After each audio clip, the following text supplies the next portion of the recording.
Hello friends, Sarah here from the Centre for Mental Health. I hope all is well.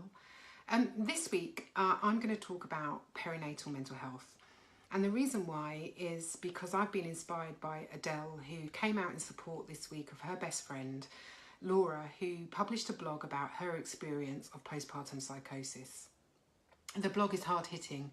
The link you can find with the narrative against this film. Do have a look.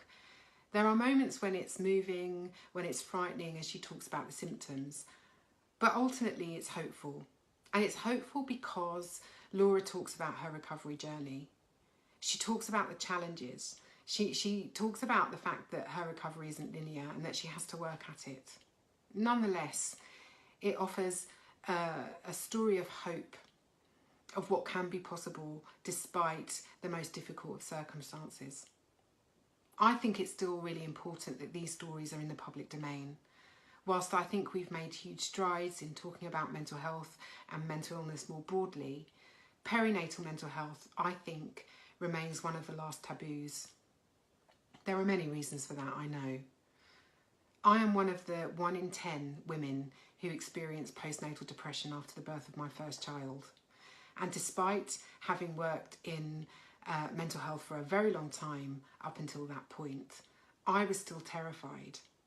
I thought somebody's going to take my baby away, or my friends and family are going to be incredibly disappointed because I'm not happy at what should be the happiest time of my life, right? But for so many women, it isn't the happiest time of their lives.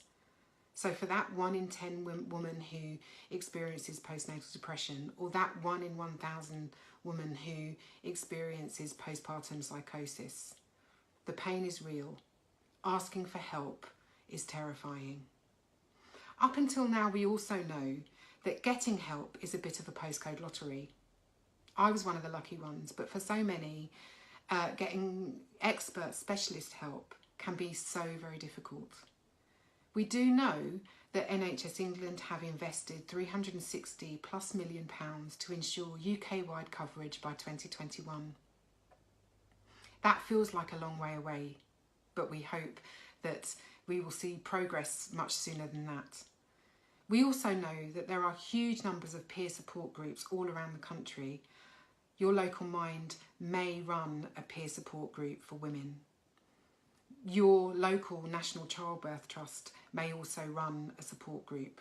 Take a look if you need help. I think it's really important that we keep talking, but we also keep talking about fathers.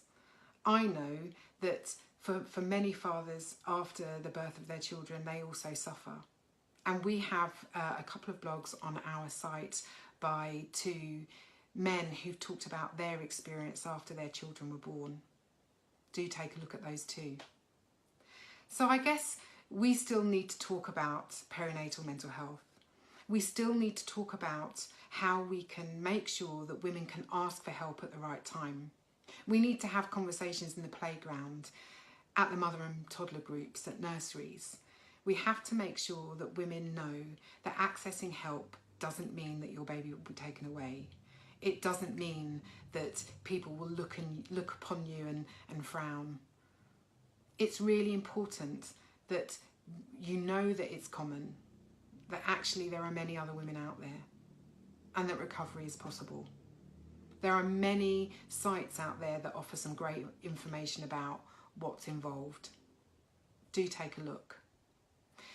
But maybe you can help us move these conversations forward and tell us why you think it's still difficult to talk about perinatal mental illness. There might be lots of reasons. I certainly know it's not just about shame or whether your children will be taken away. There are cultural factors, there are economic factors. There are so many complicated reasons out there. Let us know what you think. See you next time.